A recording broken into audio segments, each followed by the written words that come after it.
nagugutom na ako. Gugutom na nga din ako. Sakit na ng tiyan ko. Saan na kaya yun? Pagdating na din siguro yun.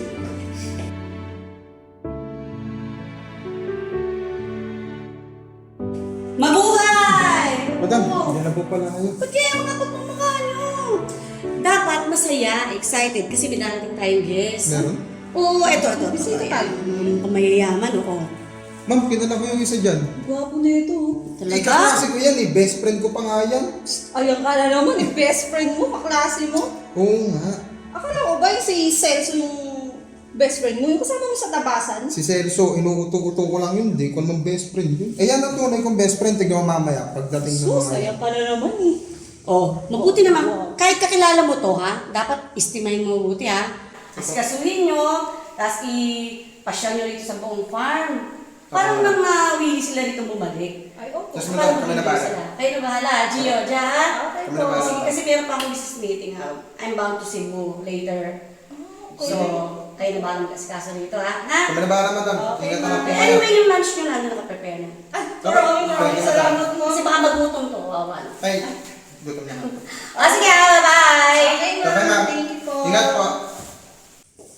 May pagkain na tayo. Ay, kain tayo. Tingnan na lang natin. Na.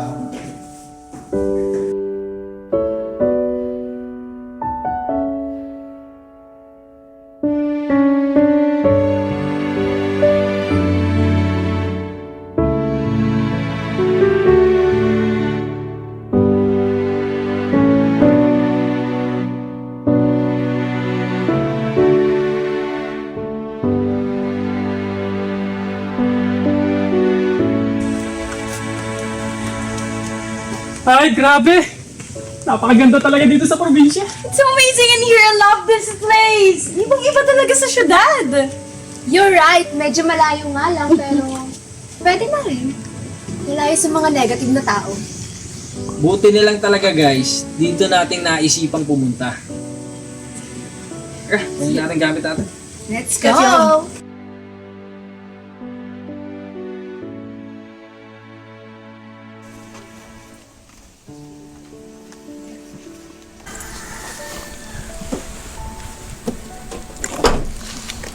Ano guys, let's go? So, Teka lang, nakalimutan ako. Una na kayo guys.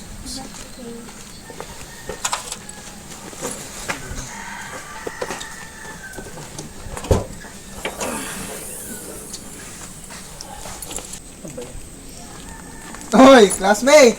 Ikaw pala yan. Grabe, ibang-iba ka na. Sino ka ba? Gio. Gio? Hindi nga kita kilala eh. Tsaka wala akong classmate na kagaya mo. Lahat ng classmate ko, professional na, mga businessman. Lumayo ka nga sa akin. Sangsang ng amoy mo.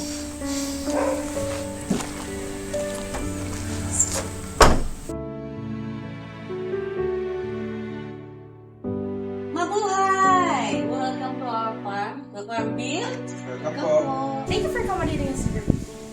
Sana mag-enjoy kayo during your stay and I hope to see you again after you leave this place. Of course, I'll be more than happy to stay here. Oy, Gio! Sino ba yung sasabi mo classmate mo? Saan mo kanina? Oh, wala po ma'am. Napagkamalan ko lang po si sir. Magkamukha po kasi. Okay. Oh, anyway, si Gio at saka si Jan ang bahala sa inyo. Ha? So, enjoy your stay. Thank you. Thank you. Let's go.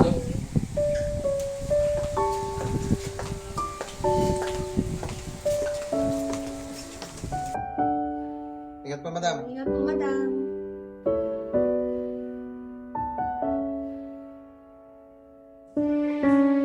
Oh, Gio. Para sa'yo.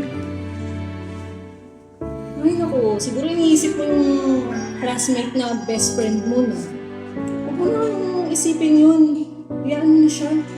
Tsaka isa pa, magkaiba na kayo ng level ngayon. Mayaman na siya. Hirap ka lang. Right dyan. Matatabunan ba ng yaman yung pagiging pagkaibigan? Tsaka, ba't niya ako dapat ikahiya? Dahil ba, farmer lang ako? Hindi ko din masabi pero syempre, iba-iba naman kasi yung ugali ng tao kapag nakapagtapos na or kapag naabot na nila yung mga pangarap nila sa buhay.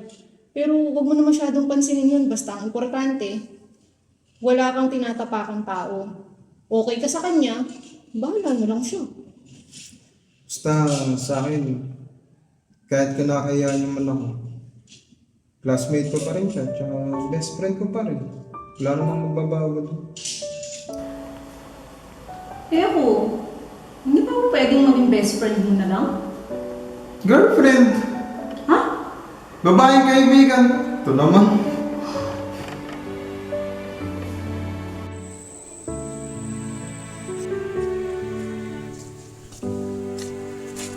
Guys, may signal ka.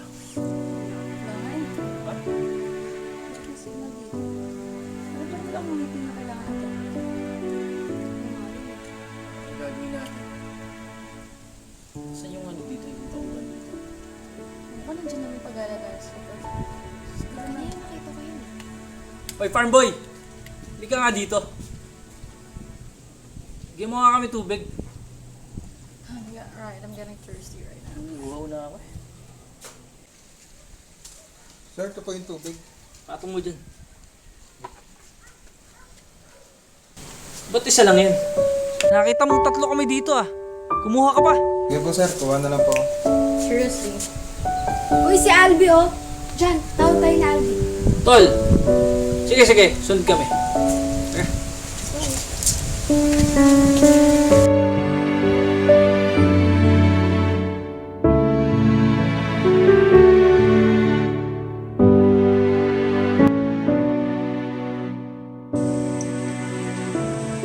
Bihira. Nauho ka na. Tapos ganito pa yung iinumin mo. Ba't ano ba nangyari? Napakadumi. Napakadumi. Ew.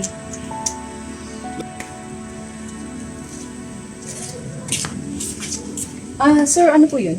Tingnan mo naman yung dinala ng kasama mo dito. Napakadumi.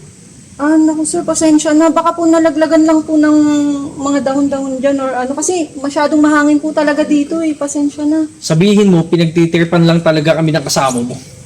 Hindi naman po siguro sir. Sige sir, papalitan ko na lang po. Ew, kung malinis yan, bakit ganyan? Baka nadumihan lang talaga. Baka naman sinadya yan. Papalitan ko na lang sir. Pasensya na. Sige, pakipalitan na lang. Tsaka ano, bigyan mo din yung mga kasama ko. Okay sir. Pasensya na po ulit ma'am sir. Palitan ko na lang po. Excuse po. Ano bang mag-enjoy dito kung ganyan? Akala ko makakamadating dito. Ba't naman ganyan yung serving nila?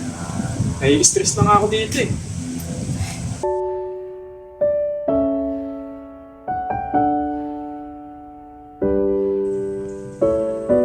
Wow, sasarap nito.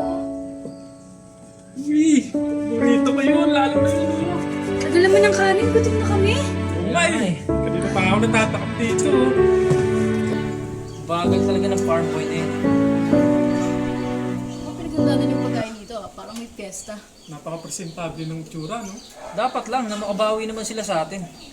Kasi visit yung tauhan nila eh. Oh, yun na yata eh. Tagal naman? Napakakumpad mo talaga eh, no? Best friend, pasensya ka na. Tagalan yung pagsaing. Napakakulit mo din eh, no? Paulit-ulit ka sa kabe best friend eh. Pinapaya mo yata ako sa mga kaibigan ko eh. Hindi naman sa ganun. Tingnan mo nga yung agwat natin. Napakadugyot mo oh. Tatrabaho siya dito bilang farmers eh. Yun na nga eh. Hanggang ngayon, ganyan ka pa rin. Wala ka naaabot. Hindi naman sa ganun, mag-best friend naman talaga tayo eh. Nung high school, di ba? Oo. Pero kung ayaw ko, paulit-ulit mo kong tatawaging best friend sa harap ng mga kaibigan ko. Dahil lang sabi ko sa kanila, sa Manila ko pinanganak, hindi dito. Ha? Dahil ayaw ko ng Balkan, yung ano, yung alaala na meron ako dito. Ha? Magkakaintindihan tayo. Yes, boss. Ano nga yan? Oo na po. Trabaho ko po to. Sabing akin na nga yun eh. Ako na po, ako na po. Na yan. Ako na po magdadala dun. Kulit mo eh. Sabing akin na yun eh. Ako na po. Tignan mo yung ginawa mo. Natapon tuloy yung kanin. Alam mo, gutom na kami. Best friend, di ko naman sinasadya eh. Inagaw mo naman kasi yung kanin eh. Ito tuloy, natapon. Sinisi mo pa talaga ako ha. Hindi ka nga dito. Ayan, kainin mo. Alam mo, may utak ka naman eh. Pero hindi mo ginamit. Kaya hanggang farmer ka lang. Kaya magkaiba tayo ng level ha. Hindi mo ko kaibigan. Ha? Tandaan mo yan. Ha? Sarap. Hoy! Busin mo. Ano yung ginagawa mo? Itaw mo siya! Gio! Tumayo ka dyan! Ba't ganyan mo siya tatuhin, ha? Mga bisita lang kayo dito, ganyan kayo makaasta. Ang kapal ng mukha nyo. Mabuti naman talaga, hindi pa ako nakakaalis. Hindi ka naman pobre. Hindi ka pa marunong lumingon sa pinanggalingan mo. Baka akala mo hindi ko narinig. Nag-uusap si Jaja at si Gio na kahit na hindi mo siya kinikilalang kaibigan, best friend ka pa rin daw niya. Kahit ganun trato mo sa kanya kanina, mahal ka pa rin ng tao. Para sa kanya, ikaw pa rin ang best friend niya, nag-iisa. Halika na! One natin yan.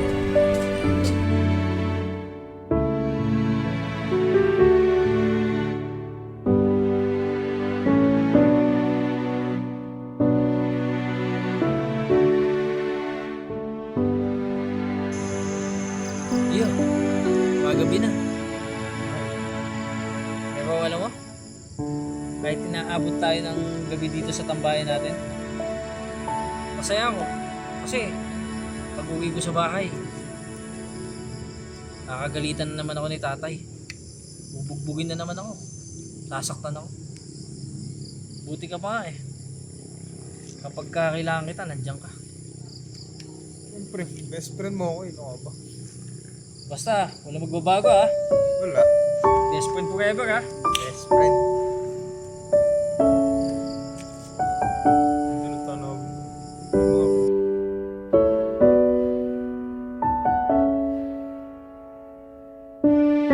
John, ano ba yung attitude na yan? Even if we're friends, hindi namin ito-tolerate yung ganyang attitude mo. Alam mo, panira ka ng moment eh. Hindi ka naman inaano ng tao, pero tinatrato mo ng ganyan. Grabe ka naman bro. Yung ganyan yan yung tao. Siguro naalala ka lang niya. Tansya na talaga kayo. John, we're staying here to have fun. Tapos anong ginawa mo? Wala na. Sayang yung bayad natin dito. Uuwi pa tayo ng maaga ngayon.